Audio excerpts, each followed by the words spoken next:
lot of goodies in here. Nice touch.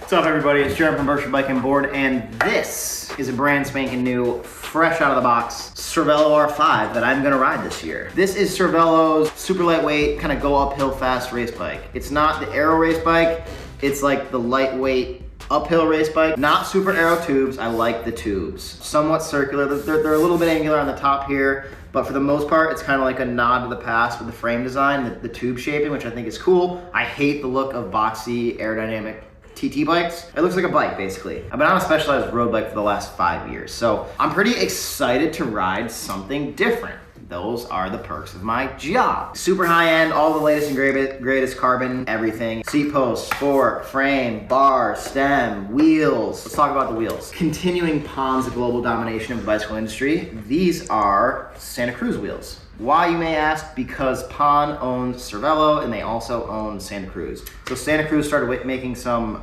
road carbon wheels.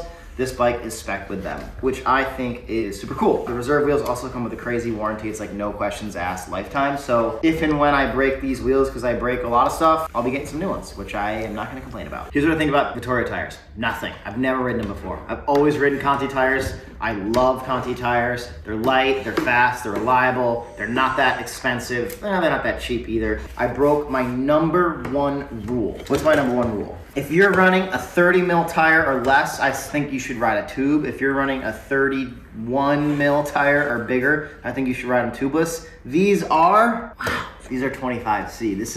It's been a long time since I rode a 25C tire, and these are set up tubeless. I have a lot of opinions about that. We should probably save that for another video because we'll be here all day. I could probably fit a bigger tire, so you will probably see a 32 millimeter Conti or Rene Hurst or Gravel King tire on this thing in a matter of weeks. Let's talk about some integrated cables. Front of this bicycle, fancy dancy Cervelo stem.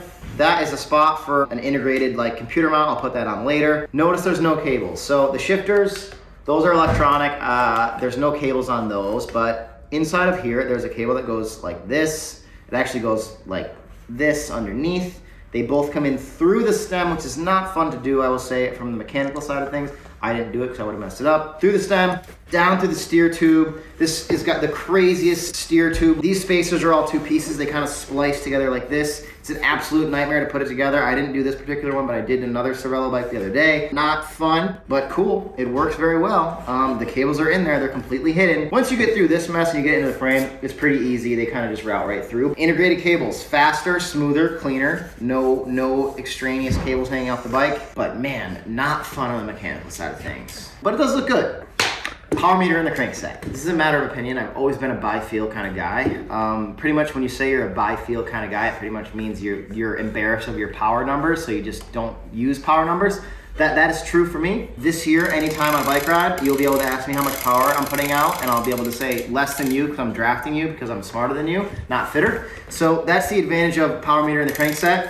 In all seriousnness, it's nice. I've ridden with one of these before on like different bikes from time to time. I never rode one of these SRAM ones for a whole season, so we'll see how the reliability comes together because I tend to break things. Cervelo, in my opinion, is known for making light, fast, competitive, Jumbo Visma rides them, race bikes that don't have a ton of frills on them. And I will say that this is exactly what this bike is. It's clean, it's neat, it's aero, it's light, it's fast. All the fastest guys in the world are riding them, so if you can't beat them, join them. It looks good. I think it needs a couple of BBB stickers on here somewhere, like in here, or like probably on the wheels or something. If anybody has some good die cuts, send them our way, I'll put them on here. But yeah, at face value, it's a simple, clean looking flat black bike.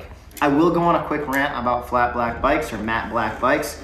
It's one of my favorite colors in the whole world, but they get grease on these bikes. Like if your hands are oily and you touch it, you can literally like see it. It leaves a residue. It's really, really hard to get off. Give me a gloss bike. I'm lazy. I want it to look clean. That's how you do it. This is a race bike. It's got a pretty proper race geometry. As you can see, I do not have this slammed all the way yet because I'm breaking into it. I haven't cut the steer tube yet or anything because I want to give it a little bit of time to get used to the bike. Eventually this will be here when I feel like my gut is a bit smaller and my body is a bit trimmer, if you will. But yeah, I'll be in race geo. This seat's probably gonna come up a little bit. It's gonna kind of go like, and then I'll be aero enough to beat Jay on all the nice flats around here in the Berkshires. Yes, Jay, you heard that correctly. You see this thing coming at you, it's gonna look good.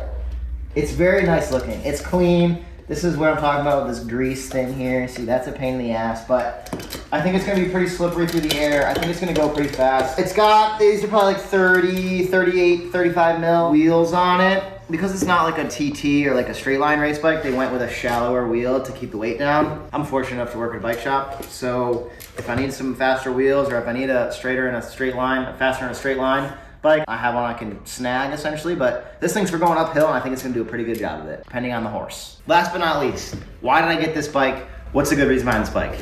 I have been, I'm embarrassed to say this, riding my bike only a few times a week for the last 2 or so years, pretty much since COVID started, honestly, which is not that different from a lot of other people. So I needed something to get me excited about bike riding. I signed up for like 20 races this year while I was still sitting on my couch comfortably. Once you do that, you're like, okay, I signed up for a bunch of races. Then it's like, okay, let me get a cool new race bike. Check. And now I'm excited to ride my bike. It's easy. I'm getting up in the morning a little bit earlier. I'm riding on the trainer. I think it's exactly what a new bike is supposed to do, which is get you jazzed about doing something that is definitely takes some discipline and is quite painful consistently. So I got a new bike. I signed up for some races. Now I'm gonna go ride my bike. With all that said, if you like what you saw here, we'll do more of these bike reviews. It greatly, greatly, greatly helps us out if you press the like button and more importantly, subscribe. Thank you. Thank you for watching. And with that said, like I always say, round up for distance, round down for time. Thanks for watching. I mean, that's a lot of flex in a seat post.